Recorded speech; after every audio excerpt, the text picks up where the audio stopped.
اگر ابھی تک آپ نے ہمارا چینل سبسکرائب نہیں کیا تو ہم آپ سے التماس کرتے ہیں کہ اسے ضرور سبسکرائب کر لیں تاکہ آپ تک ہم روحانی اور اسلامی معلومات پہنچاتے رہیں۔ سب سے پہلا عمل ہے غسل کرنا۔ نبی کریم صلی اللہ علیہ وآلہ وسلم نے فرمایا، جمعہ کے دن ہر بالغ پر غسل کرنا واجب ہے۔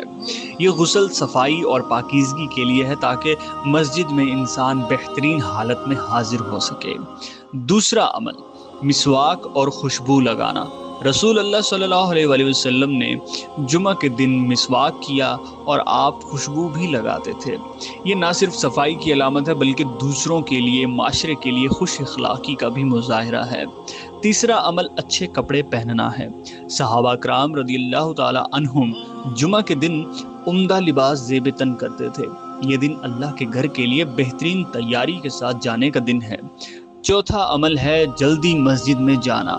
نبی کریم صلی اللہ علیہ وسلم نے فرمایا